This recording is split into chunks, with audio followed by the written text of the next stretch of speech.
종교 재판. 교회가 인간의 영혼을 구원하기 위해 만들었던 이 제도는 인간에게 엄청난 고통을 주었습니다. 종교 재판이라는 말 자체가 곧 고문과 잔혹성의 상징이 됐습니다. 순전히 자백을 받기 위해 고문이 자행됐습니다. 희생자 중엔 잔다르크와 갈릴레이도 포함돼 있었죠. 과연 실제로 어떤 일이 있었을까요? 이제까지 종교 재판에 대해 언급된 것들은 모두가 잘못된 정보입니다. 종교 재판의 내막에 접근할 수가 없었기 때문이지요. 1998년 10월 바티칸 시국. 2000년 대희년을 앞두고 전례 없는 양심의 검증을 요구하면서 교황 요한 바오로 2세는 학자들로 이루어진 특별조사위원회를 소집합니다. 그의 말대로 교회의 역사상 고통스러운 시기에 대한 연구를 하기 위해서죠. 소위 종교 재판에 관해서입니다.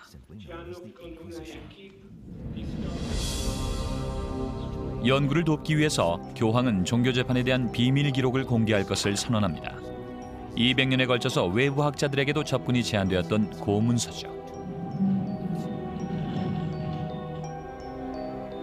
당시 79살의 교황은 자신의 이력상 가장 중대한 문제로 고심을 합니다. 교회는 과연 종교 재판 기간 동안에 지었던 범죄에 대해서 공식적인 사과를 해야 할 것인가? 이 문제는 역사학자들 사이에서도 논란이 많습니다. 저는 회의석상에서 사과는 필요하지 않다고 확고하게 말했습니다. 과거 유럽에서 일어났던 종교인의 박해는 많은 부분이 교회의 책임이 아니기 때문입니다. 역사적으로 교회 측에 상당한 책임이 있습니다. 로마의 종교 재판이 어떠한 잘못을 저질렀든 만행을 저지른 쪽이 교황이 아니라고 말할 수는 없습니다. 종교 재판을 연구하는 학자들은 가장 중요하면서도 착잡한 질문과 마주치게 됩니다. 교회의 제도가 어떻게 해서 600년에 걸쳐 수천 명을 죽음으로 몰고 간 흉기가 되었는가? 해답을 찾다 보면 역사상 단 하나의 막강한 종교재판소는 없었지만 스페인과 포르투갈 그리고 이탈리아에 각각 별개의 재판소가 있었다는 사실을 알게 됩니다. 그리고 이단에 대한 끊임없는 공포가 종교재판을 낳게 되었음을 알 수 있죠.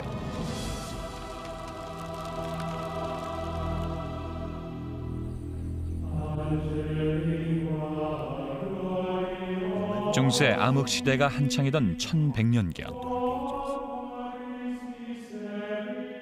이때는 신성 로마 제국이 현재의 유럽 대부분을 차지하고 있었습니다.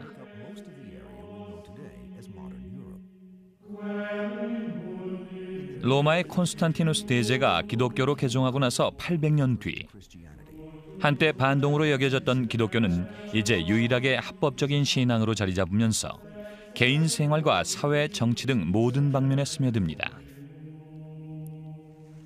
라틴계 유럽인이 믿는 기독교는 이제 야만의 세계에서 개명한 세력을 나타낼 뿐만 아니라 사후의 구원을 기약하는 상징이 됩니다. 성직자와 시민 모두가 신의 가혹한 심판을 두려워하면서 살게 되죠. 그런데도 성스러운 기독교의 교리에 감히 도전하는 이단이 나타납니다. 교회 측은 이 반동분자들에게 죄인 또는 이단이라는 딱지를 붙입니다. 단순히 교회의 교리를 위반한다고 해서 이단이 되는 것은 아닙니다.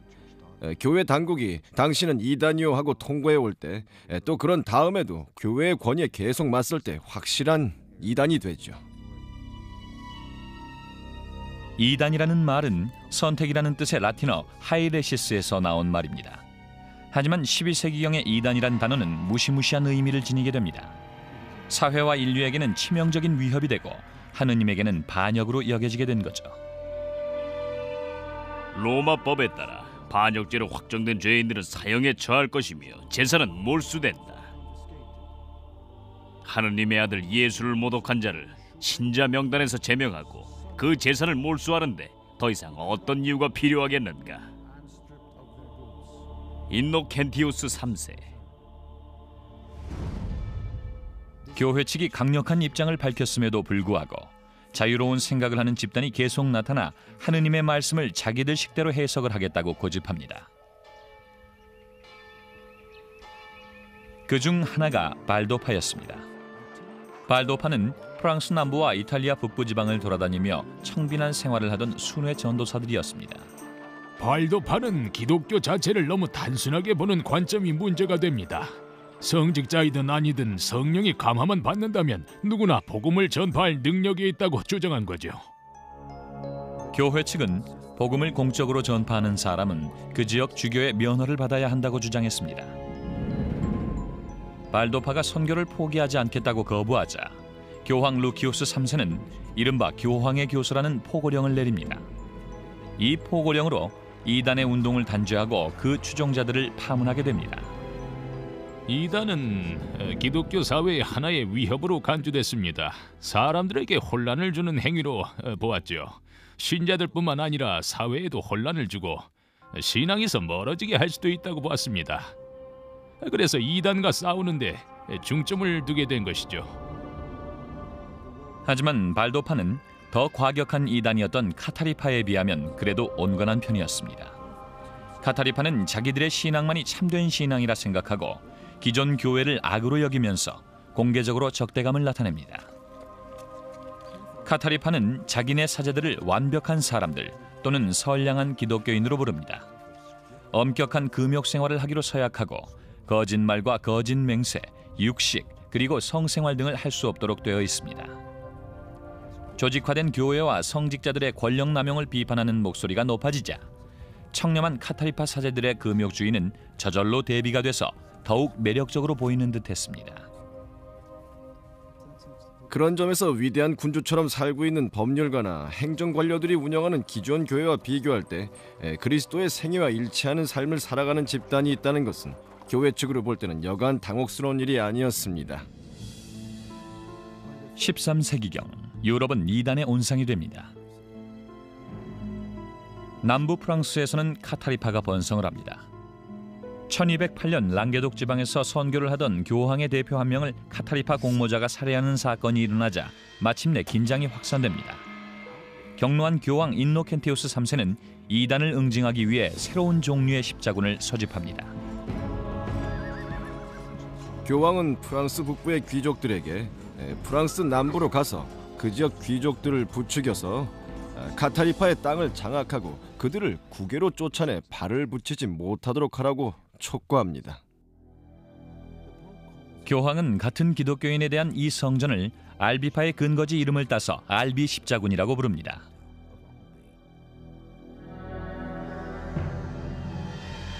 북부 십자군들이 저지른 잔혹한 만행은 가히 전설적입니다. 검은 복장을 하고 있어 쉽게 식별이 된 카타리파의 청빈한 신도들은 현장에서 처형됐습니다. 카타리파는 굳이 숨으려들지 않았습니다. 죽음은 곧 나쁜 신들 때문에 빠져든 이 끔찍한 물질 세계에서 해방될 기회라고 봤기 때문입니다. 그들의 의식 속에는 순교를 지향하는 경향이 있었죠. 하지만 수년 동안 피를 흘리고 난 뒤 이들 카타리파는 눈에 띄는 복장을 벗어버리고 점차 지하로 숨어듭니다. 독신을 표방했지만 아내라고 하는 여인들과 함께 떠돌아다니기 시작하죠. 인노켄티우스 3세는 처음과 똑같은 어려운 문제에 봉착합니다. 교회는 구원을 전파하는 것이 목적이며 이단은 악마에게 말고는 아무에게도 유익이 되지 않는다고 보았죠. 고민에 찬 교황은 당대의 재판 제도에 대해 숙고를 하게 됩니다. 대개의 경우 재판 절차는 고발자가 법을 어긴 자를 공개적으로 고발하게 되어 있었습니다. 만약 고발자가 그 사건을 증명해내지 못하면 피고발자와 똑같은 형벌을 받게 돼 있었죠. 이 절차 때문에 사람들은 고발을 주저했습니다. 인노켄티우스 3세는 이런 규칙이 장기적으로 자신에게 도움이 되지 않는다는 걸 깨닫습니다. 1215년 교황은 로마에서 제4차 라테란 공회의를 열고 라틴계 기독교 지도자들을 소집합니다. 인노켄티우스 3세는 이 회담에서 이단과 고집쟁이 성직자들을 응징할 새로운 법적 지침을 공표합니다. 이렇게 해서 종교재판이 생겨나게 된 거죠.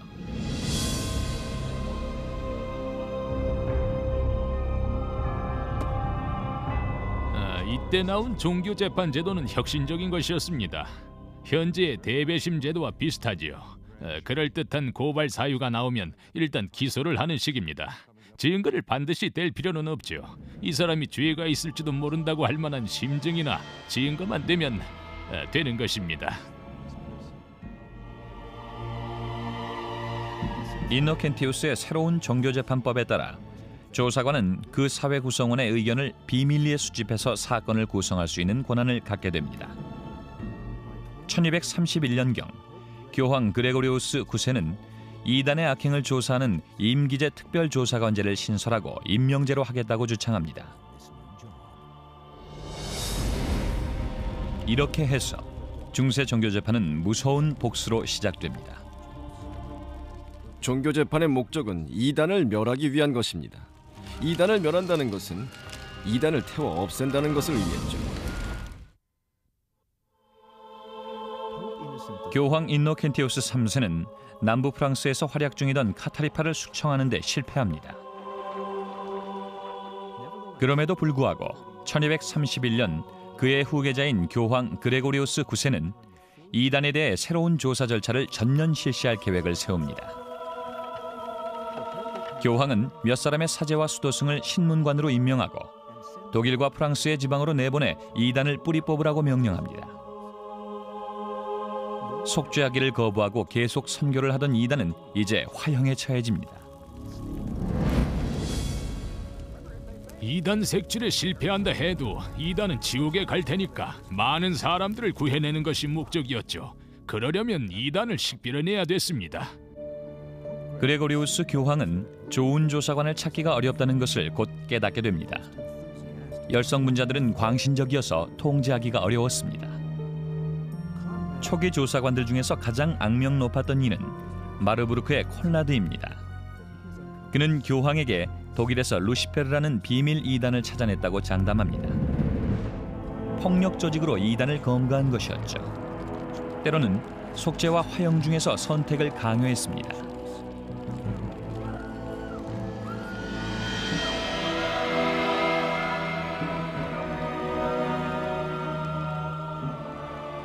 하지만 역사가들의 연구 결과 루시페르파는 가공의 집단이었습니다.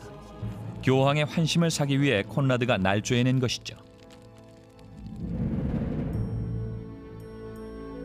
프랑스 북부에서 활동하던 교황의 조사관 역시 나을 게 없었습니다. 카타리파였다가 개종한 로베르는 이단이라고 의심이 가는 사람들을 모아놓고 혹독한 공개 재판을 열었습니다. 단 한 번의 재판에서 183명의 카타리파가 신문과 선고를 받고 하루 만에 산채로 화형을 당합니다. 프랑스 주교들이 수년간 호소를 하자 교황은 마침내 로베르가 위험 인물임을 깨닫고 그를 조사관직에서 해직하고 감옥에 가둡니다. 어떤 조치를 내려야만 했죠. 열성적이긴 하지만 자질이 위태로운 사람을 쓸 게 아니라 관리를 잘 할 사람이 필요했습니다. 그레고리우스 9세가 도미니쿠 수도회로 기울어지면서 그런 계기가 오게 되죠.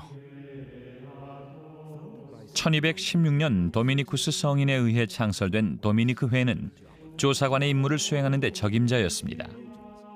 신학자로서 교육을 받은 이들은 각지를 편력하면서 선교하는 생활에 익숙했죠. 13세기 중반에는 그레고리우스 9세가 수십 명의 도미니크회 조사관을 내보내 카타리파와 발도파 등 이단 종교 집단을 색출해내도록 명합니다. 교황은 프랑스와 이탈리아, 독일, 스페인 등지의 주교들에게 조사관들이 파견될 것이라고 공식 선언합니다. 각 지역의 주교는 이 조사관들을 기꺼이 맞아들여 경의를 표할 것이며 조언과 함께 임무 수행에 협조하기를 요청하는 바입니다. 그리하여 이들이 자신들에게 부여된 임무를 수행할 수 있도록 배려해주기 바라오. 그레고리우스 9세는 이 서신에서 주교들에게 단순한 환대 이상의 것을 요구하고 있습니다. 이단을 찾는 과정에서 교황의 조사관들은 내부 정보에 의존할 수밖에 없게 됩니다. 염탐꾼으로 활동하는 사제들의 정보원이 수집한 풍문이나 정보들이죠.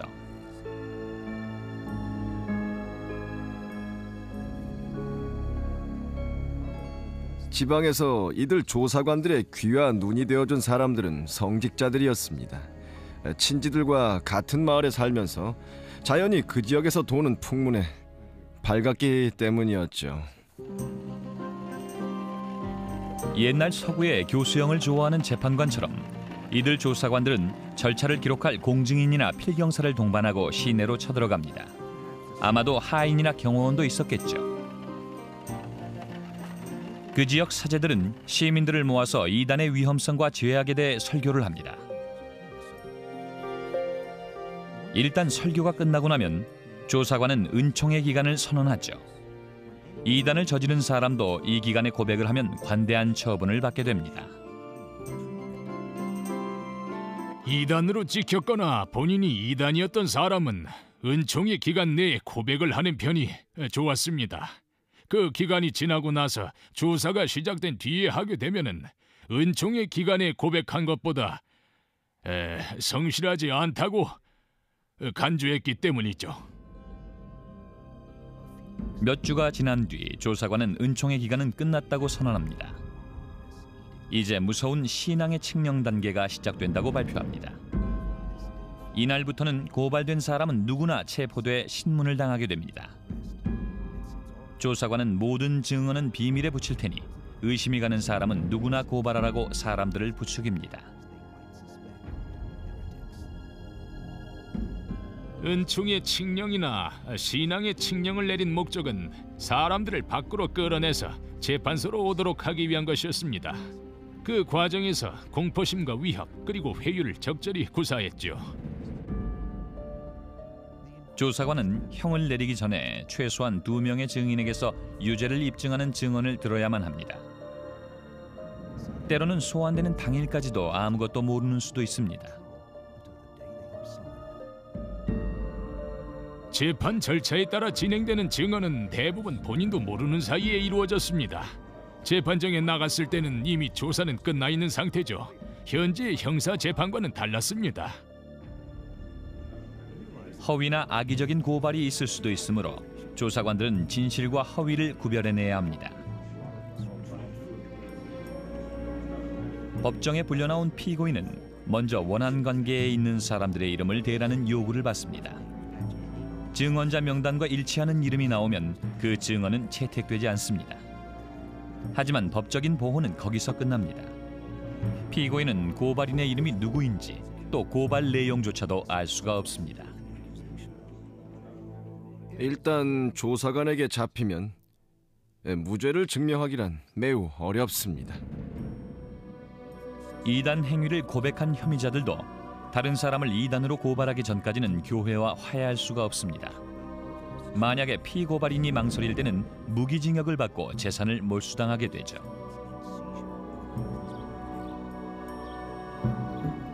만약 비협조적으로 나간다면 급식량을 줄이고 쇠사슬로 벽에다 묶어두었습니다. 그래서 처음에 고백을 하도록 만들기 위해 멀리 떨어진 곳에다 오랜 시간 동안 가둬두고 괴롭히는 수법을 쓰기도 했죠. 과연 조사관들은 어떻게 그 작업을 해냈을까요? 조사의 노하우를 알려주는 책들이 남아있어 그 시대를 어렴풋이 들여다보게 해줍니다. 1324년 퇴역 조사관인 베르나르 귀가 쓴 이단 행위에 대한 조사 업무라는 책이 있습니다. 그의 행적은 수많은 역사 소설과 영화 장미의 이름 제작에도 많은 영감을 주게 되죠. 그는 17년 동안의 신문을 기록한 책에서 자신을 개인 십자군이라고 불렀습니다.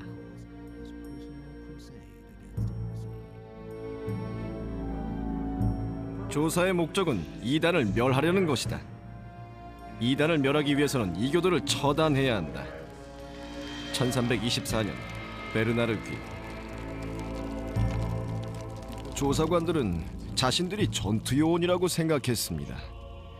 이단이 정말 있고 동조자도 번성을 하고 있다고 생각하고서 그들을 없애겠다는 의욕에 불타 있었죠. 나중에 나온 신문 지침서는 1376년 아라곤의 조사관 니콜라스 에머리키가 쓴 책입니다. 14, 15세기 조사관들에게는 헌신적인 정신과 끈질긴 지구력이 요구되었다고 기술하고 있습니다. 심지어는 용의자를 속여서 자백을 받아내는 영리한 수책도 포함되어 있습니다. 제가 찾아낸 것 중에 섬뜩한 내용이 있는데요. 조사관이 자기 무릎 위에 서류 뭉치를 놓고 내려다봅니다. 용의자가 증언을 하면 확인하는 척하면서 이렇게 말하죠. 아니야, 사실이 아니야. 거짓말하는 거 다 알아. 그러면 용의자는 조사관이 다른 사람의 진술서를 갖고 있는 줄 알게 되죠. 사실은 백지뭉치인데 말이죠. 진실을 얻어내기 위해 성실하게 노력하는 조사관들에게는 매우 큰 혜택을 주었습니다. 피고인의 권리를 다소 짓밟는 행동을 하더라도 진실을 얻기 위한 것이라면 양해를 해주는 것이죠. 또 하나 조사관들이 하는 일 중에 끔찍한 일이 있었습니다. 바로 고문이죠. 중세에는 고문을 정당화시킬 증거만 확실하다면 일종의 거짓말 탐지기로서 용납이 된다고 여겼습니다. 현대에는 고문이라면 사람들에게 진실을 자백받기 위해 가하는 난폭한 신체적 가혹행위라고 생각합니다.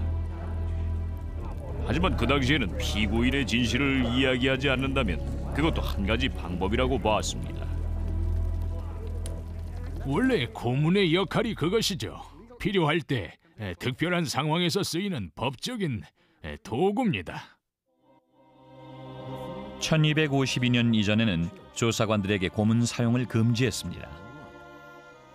하지만 카타리파의 동조자들이 롬바르디에서 조사관 피터 마터를 살해한 뒤부터 교황 인노켄티우스 4세는 합법적인 방법만으로는 효과가 없음을 알고 모든 수단을 동원하게 됩니다. 고문 사용을 허락하게 된 거죠. 행정관리나 주임 신부는 자신이 체포한 이단자로부터 고문에 의해서라도 자백을 얻어내야만 한다. 그들은 진정 영혼의 도둑이자 살인범들이기 때문이다. 인노켄티우스 4세. 고문은 조사관들이 만들어낸 것은 아니었습니다. 조사관들은 단지 전에 있던 규칙을 따르고 있을 뿐이었죠. 주로 두 부류가 고문의 대상이 됩니다. 자기 주장을 철회하기를 거부하는 자들과 알고 있는 만큼 털어놓지 않는 듯이 보이는 죄수들이죠. 고문의 방법은 조사관들이 선택합니다. 하지만 실제로 고문을 가하는 것은 통증을 일으키는 데 전문가인 고문관에게 맡겼습니다. 먼저 고문 내용을 당사자에게 설명하고 도구도 보여줘야만 됐죠. 이런 절차를 3, 4단계 거친 뒤에 고문이 실행됐습니다. 하지만 언제라도 피고인이 못 참겠다, 말하겠다고 말할 순 있었습니다. 중세 후기와 르네상스 시대에 가장 많이 쓰인 고문 도구는 죄수를 매다는 형틀입니다. 피고인의 손을 뒤로 묶은 뒤 천장에 있는 대들보에다 밧줄로 몸을 매답니다. 때로는 죄수의 발에 무거운 물건을 올려놓기도 합니다. 죄수는 일단 공중에 들어올려졌다가 순식간에 떨어지면서 땅에 부딪히게 되죠. 다리 비틀기와 무릎뼈 고문 도구는 통증을 유발시키기 위해 더욱 정교하게 고안된 기계 장치였습니다. 이 고문 기계를 돌릴 때마다 더욱더 압력이 가해져서 죄수의 다리를 비틀어 고통을 주게 됩니다. 이런 고문의 와중에서도 공증인은 세심하고도 충실하게 고문 과정을 기록하고 언제든지 피고인의 자백을 받아 적을 준비를 하고 있습니다. 성직자들은 이 모든 것을 자비로운 행위라고 합리화했습니다. 결국 고문 끝에 자백을 하게 되면 죄수는 하느님과 화해를 하면서 구원을 얻을 수 있다고 보았죠. 만약 자백이 고문 하에서 이루어졌다면 고문 기구를 치우고 정상적인 상태에서 진술을 받습니다.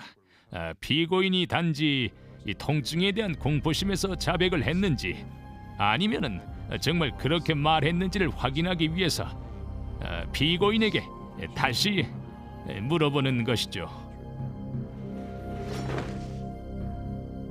모든 것이 조사관의 처분에 달려있기 때문에 중세 조사관들의 유죄 입증 비율은 거의 90%에 달하고 있습니다.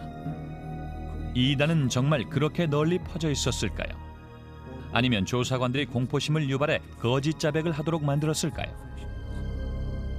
조사 과정에 대한 기록도 다 믿을 수 있느냐 하는 것이 문제였습니다.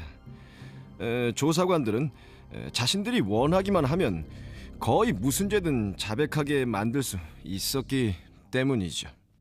이렇게 해서 이단죄로 입증이 된 사람들에게는 두려운 심판의 날이 다가옵니다.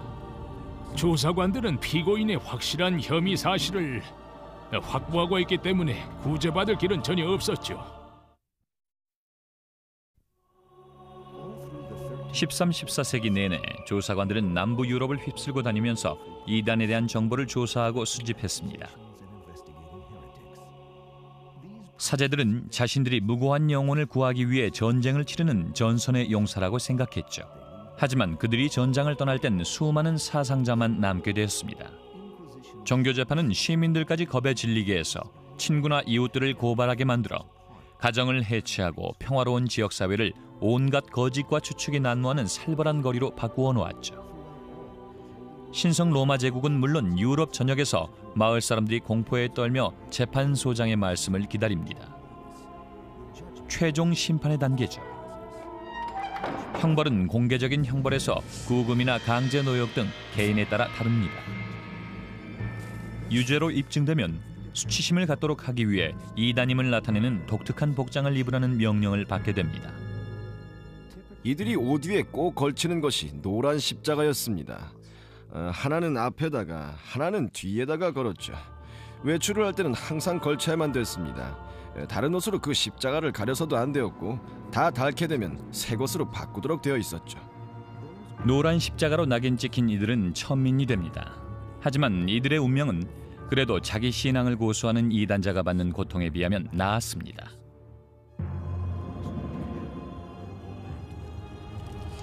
이들이 받는 형벌은 처형이었죠. 교회법에 따르면 이 피해 심판에는 성직자는 아무도 참여하지 못하게 되어 있었습니다. 조사관들은 이 규칙을 지키느라 이단자들을 세속의 관리들에게 넘겼습니다.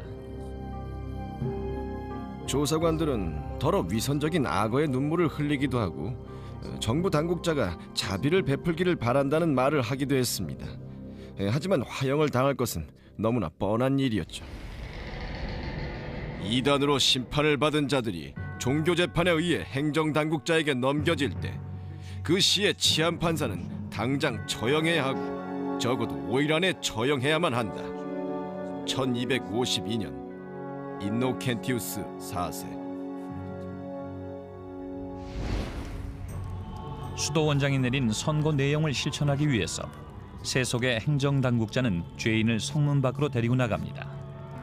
거기서 불붙기 쉬운 불쏘시개가 수북히 쌓인 한가운데에다 높은 말뚝을 세우고 죄인을 붙들어맵니다.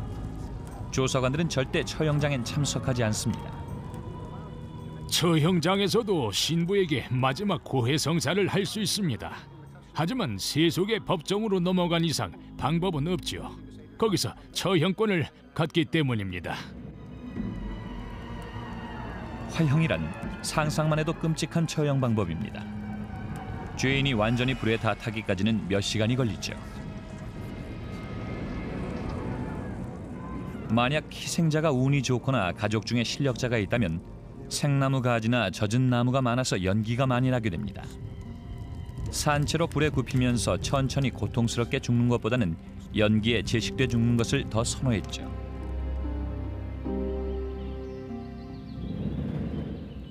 심지어는 죽은 뒤에도 종교재판의 마수에서 벗어날 수가 없었습니다.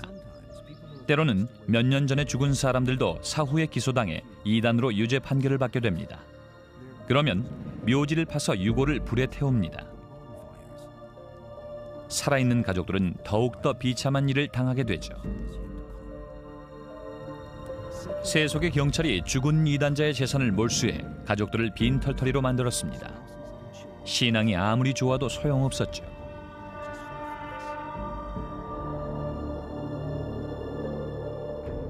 처형이 있은 이튿날 아침이면 종종 유물 수집가들이 나타나곤 했습니다. 시신을 태운 잿더미를 훑으려고 자루도 가져왔죠. 하지만 귀신도 미치광이도 아니었습니다. 처형된 이들이 진정한 순교자이며 숭배할 가치가 있다고 믿는 사람들이었죠. 많은 사람들이 이렇게 생각했죠. 이단은 선량한 기독교인이고 조사관이 악인이다. 그래서 반격에 나서게 됐죠. 14세기경 종교재판은 극에 달합니다. 종교재판이 절정에 달했을 때 교회는 내부에서 파악된 반역자들을 색출해 혹독하게 처리했습니다. 프란체스코 회의 분파로 생겨난 이들은 자신들을 영적인 프란체스코 회라고 부르면서 창설자인 성 프란체스코의 사상을 포기하고 자신들의 계율을 밀고 나갑니다. 그러자 교황 요한 22세는 이들의 진압을 명령합니다.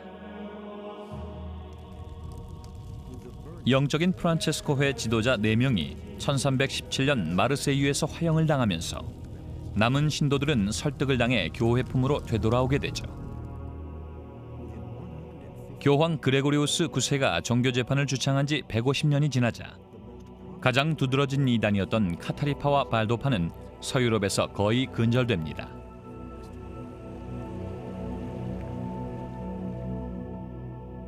이제 기소할 이단이 거의 없게 되자 종교재판 자체도 시들해집니다.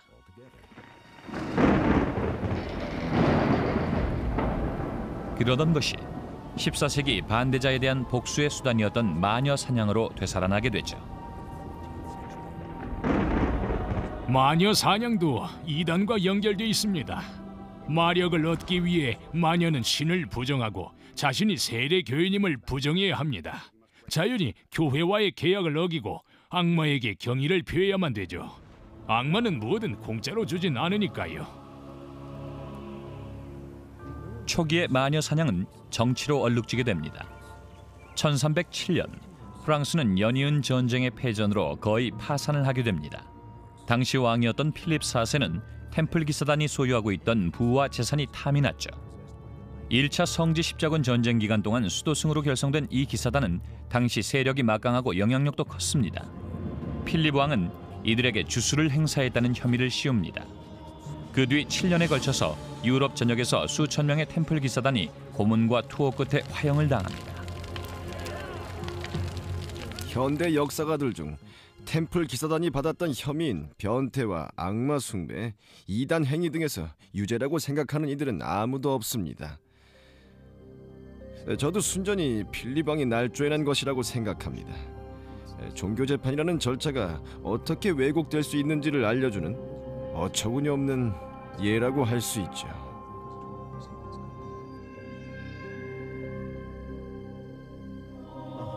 그로부터 100년 뒤 오를레앙 전투에서 갓 승리하고 돌아온 프랑스의 영웅 잔다르크가 있었습니다. 잔다르크의 세력이 정치적으로 커지는 것이 두려워진 반대자들은 그녀를 체포합니다. 그들은 잔다르크를 특별 종교재판소로 넘깁니다. 종교재판은 이제 새로운 영웅을 누를 수 있는 무기가 된 것이죠. 고발자들은 잔다르크가 악마에게서 영감을 받았다고 주장하면서 그녀를 마녀로 몰아갑니다. 결국 잔다르크는 불길 속에서 고통을 받으며 죽게 되죠. 새로 생긴 이단인 마녀는 조사관들이나 세속의 권력자들 모두에게 위험한 존재였습니다. 그러자 가장 악명 높은 마녀 퇴치법이 생겨납니다. 1486년에 발간된 마녀의 망치라는 책은 마녀들을 기소하기 위한 법률적인 조언과 함께 고문하고 선고를 내리는 여러 가지 다양한 방법들을 소개하고 있습니다. 이 책은 마녀들의 이미지를 만들어내는 중요한 문서로서 또 세계 문학사상 여성을 가장 증오하는 작품 중 하나로서 살아남아 있습니다.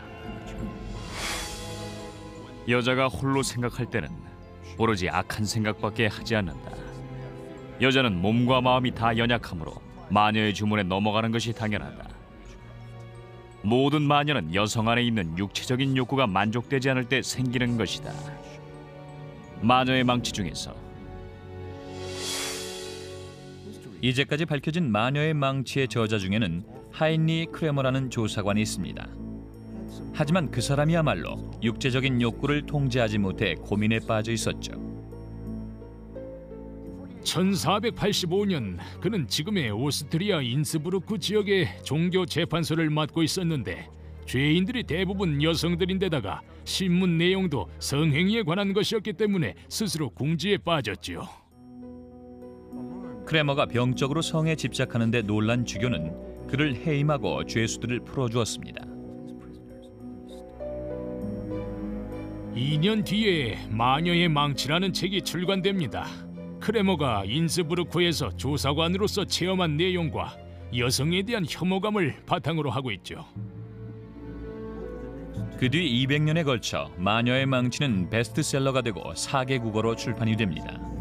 그리고 17, 18세기 동안 유럽과 북아메리카를 공포에 떨게 한 마녀 사냥에 중요한 단서를 제공하게 되죠.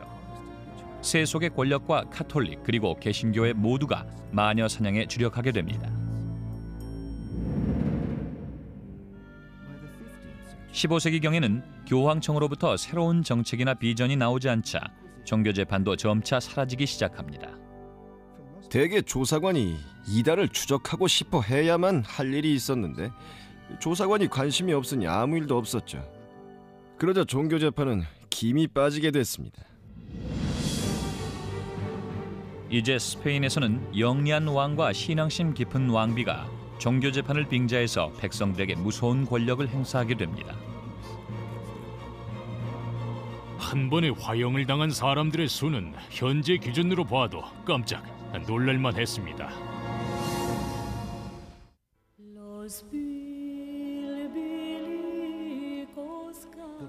중세 동안 유럽의 유대인이 겪은 고통은 참으로 처참했습니다.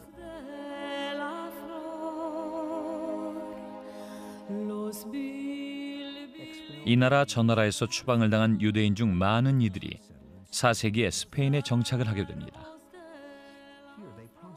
그들은 이곳에서 번성을 하면서 회교도나 기독교인과 함께 비교적 조화롭게 살고 있었습니다.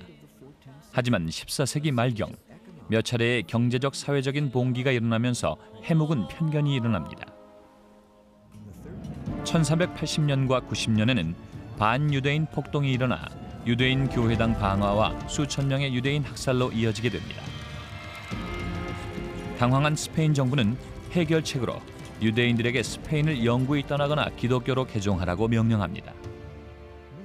많은 이들이 스페인을 떠나지만 끊임없는 박해에 지친 이들은 스페인에 남아있기 위해 조상의 종교를 포기합니다. 1391년 스페인에서 있었던 유대인의 대량 개종은 유대인 역사상 유례가 없는 일이었습니다. 수많은 유대인이 랍비와 함께 한꺼번에 엄청난 부를 갖고서 개종을 했죠. 그러자 스페인에서 유대교를 믿는 인구는 크게 줄었습니다. 한쪽으로는 학문을 중시하고 근면을 강조하는 유대교의 문화적 전통을 이어가면서 개종한 기독교인들은 그 다음 세대까지 번성해 갑니다.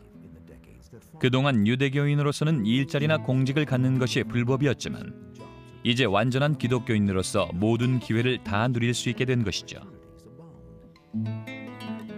유대인의 개종의 역사를 살펴보면 초기에는 개종자 중에서 주교도 나왔고 또한 장관도 배출했고 금융계 지도자에다 종교계에서도 유력한 자리를 차지하는 인물들이 상당히 많이 나왔습니다. 그게 개종의 이점이었으니까요. 동시에 그것이 다른 기독교인들의 반발을 불러와서 유대인 출신 저명 인사에 대한 적개심을 낳게 했습니다.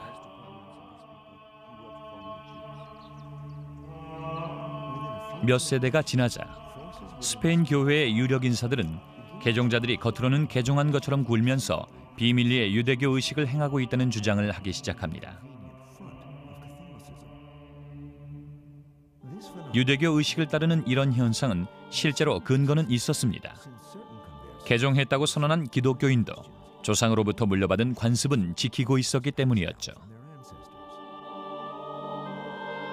소위 유대교 의식 중에는 신앙의 문제라기보다는 문화적인 측면이 많았습니다. 부모나 조부모가 하던 풍습을 따르는 것이었는데 스스로 보아도 잘못이 없다고 생각을 했습니다. 예를 들면 안식일에 촛불을 켜는 것이었죠. 많은 이들이 안식일 촛불은 가톨릭 신앙과 전혀 어긋나지 않는다고 생각을 했습니다. 개종자는 세례교인으로서 새로운 사회적 지위를 갖게 되었지만 유대교로 돌아갔다는 기미가 보이기만 하면 이단이라는 혐의를 받게 됐습니다. 이것이 유대인의 몰락으로 이어졌다는 사실은 비극적인 아이러니죠.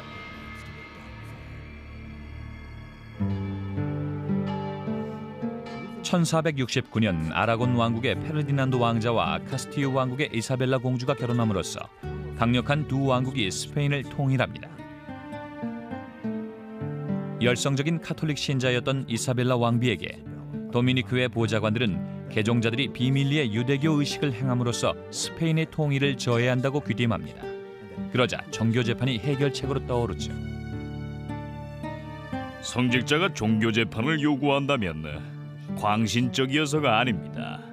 배후에 있는 후원자와 열렬한 신앙인들이 사태의 심각성을 안다고 보기 때문이죠.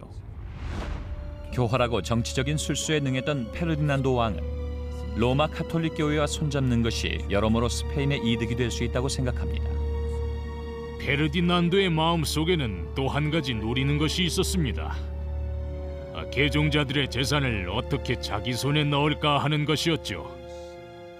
부유한 개종자인 상인들과 귀족들의 금고에 어마어마한 돈이 기다리고 있다는 것을 알자 페르디난도는 그 돈을 손에 넣기 위해서 안달이 났습니다.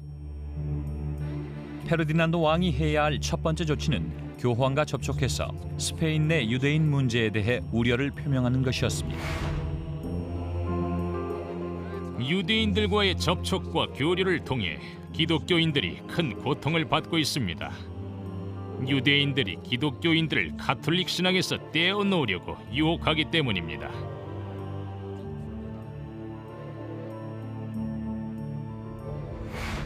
스페인 국왕의 집요한 압력에 교황 식스투스 4세는 스페인의 이단을 진압하기 위해 종교 재판을 연다는 교서를 발표합니다. 개종한 유대인들을 겨냥한 것이었죠. 스페인의 종교 재판은 전에 있었던 종교 재판과는 전혀 달랐습니다. 이곳의 규칙은 교황이 아닌 페르디난도 국왕이 모든 재판 활동을 장악한다고 되어 있었습니다. 종교 재판의 최종심인 최고법원은 왕이 임명하는 67명의 조사관들로 구성됐습니다. 오직 한 명 재판소장만 공식적으로 교황의 임명을 받지만 역시 페르디난도 왕이 먼저 후보를 지명하게 돼 있었습니다. 그대들이 조사관의 명칭은 갖고 있다 해도 임명자는 나와 왕비이니 우리의 협조가 없이는 아무 일도 할 수가 없을 것이요.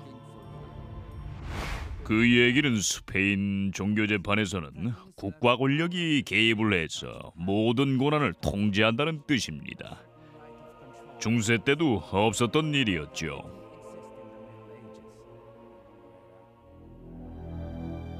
(1481년 2월 6일) 첫 번째 종교 재판인 최종 판결이 세비야에서 열립니다.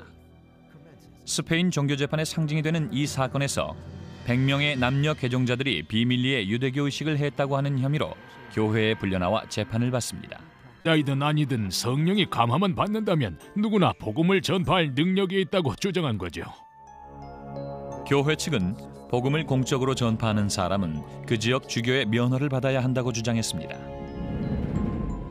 발도파가 선교를 포기하지 않겠다고 거부하자 교황 루키우스 3세는 이른바 교황의 교서라는 포고령을 내립니다. 이 포고령으로 이단의 운동을 단죄하고 그 추종자들을 파문하게 됩니다. 이단은 기독교 사회의 하나의 위협으로 간주됐습니다. 사람들에게 혼란을 주는 행위로 보았죠. 신자들뿐만 아니라 사회에도 혼란을 주고 신앙에서 멀어지게 할 수도 있다고 보았습니다. 그래서 이단과 싸우는데 중점을 두게 된 것이죠. 하지만 발도파는 더 과격한 이단이었던 카타리파에 비하면 그래도 온건한 편이었습니다. 카타리파는 자기들의 신앙만이 참된 신앙이라 생각하고 기존 교회를 악으로 여기면서 공개적으로 적대감을 나타냅니다. 카타리파는 자기네 사제들을 완벽한 사람들 또는 선량한 기독교인으로 부릅니다. 엄격한 금욕 생활을 하기로 서약하고 거짓말과 거짓 맹세, 육식, 그리고 성생활 등을 할 수 없도록 되어 있습니다. 조직화된 교회와 성직자들의 권력 남용을 비판하는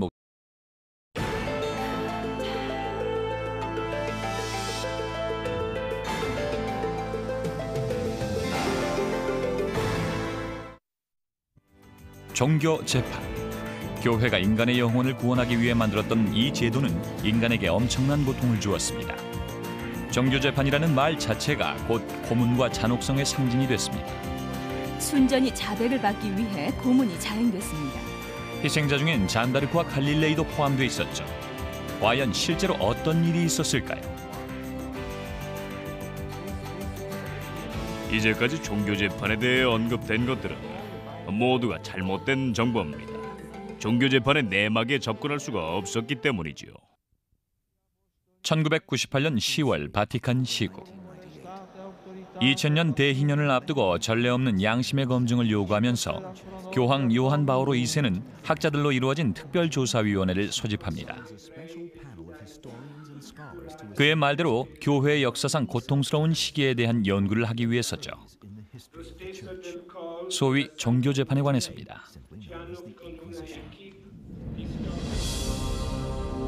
연구를 돕기 위해서 교황은 종교 재판에 대한 비밀 기록을 공개할 것을 선언합니다. 200년의 이탈리아에 각각 별개의 재판소가 있었다는 사실을 알게 됩니다. 그리고 이단에 대한 끊임없는 공포가 종교 재판을 낳게 되었음을 알 수 있죠.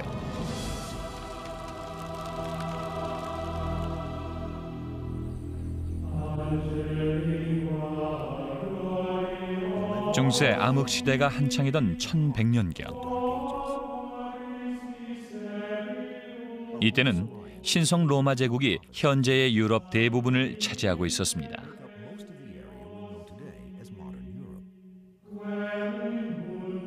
로마의 콘스탄티누스 대제가 기독교로 개종하고 나서 800년 뒤, 한때 반동으로 여겨졌던 기독교는 이제 유일하게 합법적인 신앙으로 자리 잡으면서 개인 생활과 사회, 정치 등 모든 방면에 스며듭니다.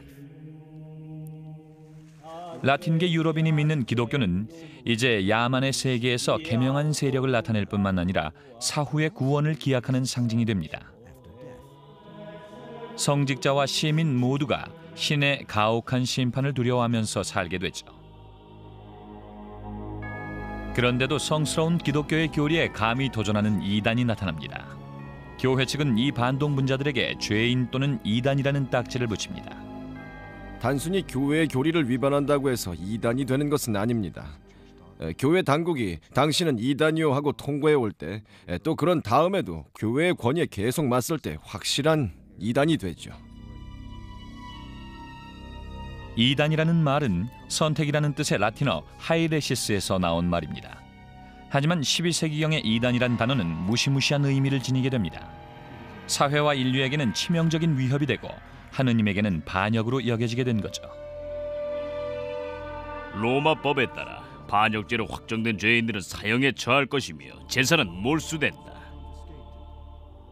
하느님의 아들 예수를 모독한 자를 신자 명단에서 제명하고 그 재산을 몰수하는데 더 이상 어떤 이유가 필요하겠는가?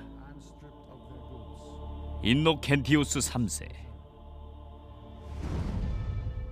교회 측이 강력한 입장을 밝혔음에도 불구하고 자유로운 생각을 하는 집단이 계속 나타나 하느님의 말씀을 자기들 식대로 해석을 하겠다고 고집합니다. 그중 하나가 발도파였습니다. 발도파는 프랑스 남부와 이탈리아 북부 지방을 돌아다니며 청빈한 생활을 하던 순회 전도사들이었습니다. 발도파는 기독교 자체를 너무 단순하게 보는 관점이 문제가 됩니다. 성직자 걸쳐서 외부 학자들에게도 접근이 제한되었던 고문서죠. 당시 79살의 교황은 자신의 이력상 가장 중대한 문제로 고심을 합니다.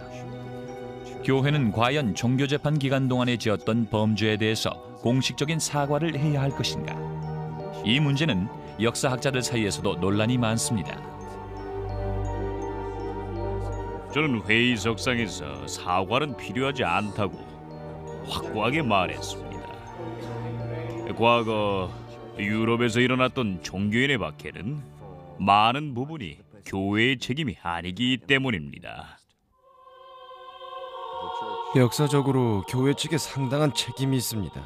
로마의 종교 재판이 어떠한 잘못을 저질렀든 만행을 저지른 쪽이 교황이 아니라고 말할 수는 없습니다.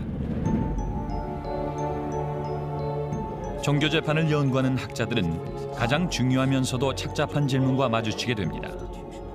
교회의 제도가 어떻게 해서 600년에 걸쳐 수천 명을 죽음으로 몰고 간 흉기가 되었는가?